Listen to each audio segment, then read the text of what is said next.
Not accusing the girl, but yeah, everybody's, open. Nobody's perfect, and everybody is the possibility to do some crazy stuff, right? Like a lot of people want to say, well, she's a victim too. Well, she was in the house. YNW Melly a victim too? Because that was his two best friends that got shot. It does, and there doesn't seem to be a motive, right? So I'm not saying she did do anything, but I am saying that just because she's a girl and a roommate, a young, somewhat wealthy white girl, doesn't necessarily mean that she didn't do anything wrong or that she couldn't possibly have anything to do with it, or that, oh, well, it wouldn't make sense because of this or that. We don't know what we don't know, right? And I think her story brings a lot of questions, like Dylan's story of how things happen, what she heard, and the way it's written up in the PCA. It doesn't make sense to be like maybe at trial when she testifies, if she does testify, or they play her deposition or whatever. When they do that, maybe her story it'll make sense. Maybe everything will come together, right? But if it doesn't, the defense are going to rip it to shreds because it's really faulty as far as what the public knows about her statement and what she said that night. And then with Bethany Funk, there's so much, like, where did maybe you know this, Jrod, because I don't. I've been asking this and nobody's gave me a good answer. Where did the idea that Bethany Funk saw a guy run out of the house naked at 2-something in the morning? Well, where did that come from? I believe that what makes Arcade tight is they have all these sounds for space. It's just a bunch of cool sounds. I don't know. In reality, I would like to believe that it was an narrative because I haven't seen it nowhere as far as paperwork goes. I have not seen it on paperwork. So if I don't see it on paperwork, I have to estimate that it was a narrative. Because we don't have no paperwork confirmation of that though.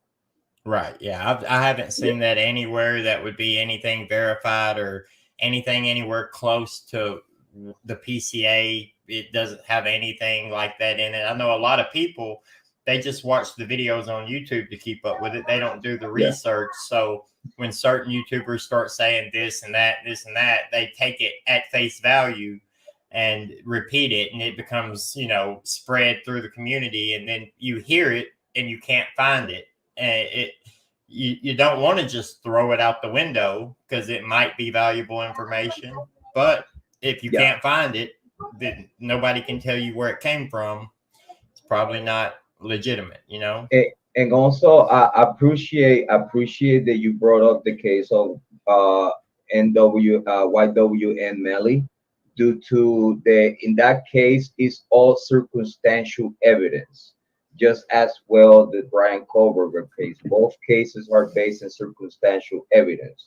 The only difference between both cases is in the YW and Melly, he does have a connection and a link due to it was camera footage, placing him on the seat that the shooter was supposed to be. Right. So that's the connection. Even though it's no murder weapon, even though he changed clothes, took showers, whatever he did, we don't know. But it's a connection far as circumstantial evidence. Yeah, they were his best friends. Yeah. Due to the paperwork that Ann Taylor has pushed, and again, she's I don't believe that she will ruin her whole legal career lying in court and saying that it was no connection between Kohberger and the victims. So I believe, in my personal opinion, this is just my personal opinion, I believe that she got into the forensics of the vehicle, which is confirmed that it was no trace DNA, nor no type of detergents, like bleach or something that it would hide evidence or whatnot. And even though a high process of cleaning would occur, the detergents utilized for that cleaning would show up in the testing. Also, it would be between detergents and DNA, so it would be a mixture. It would show up. So as we speak, far as transfer DNA on the vehicle is nothing there yet, and also forensics within the computer of the vehicle will tell you pinpoint accuracy within the the the day and how far the vehicle went. You know, like they will have it by now, a good idea of what that vehicle did that night.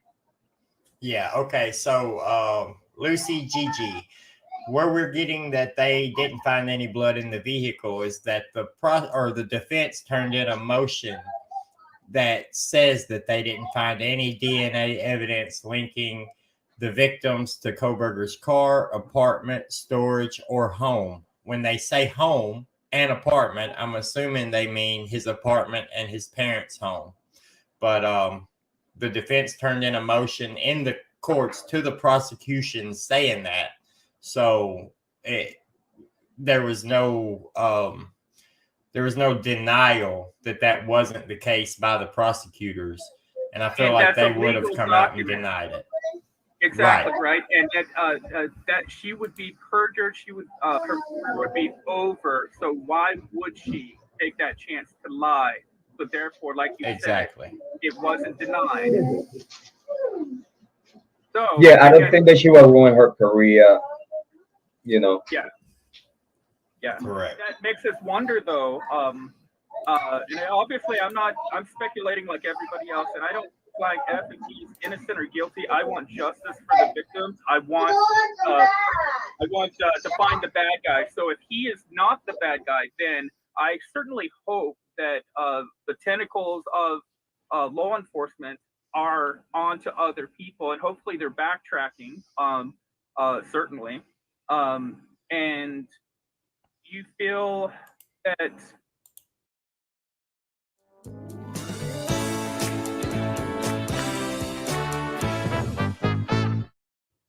Let's see.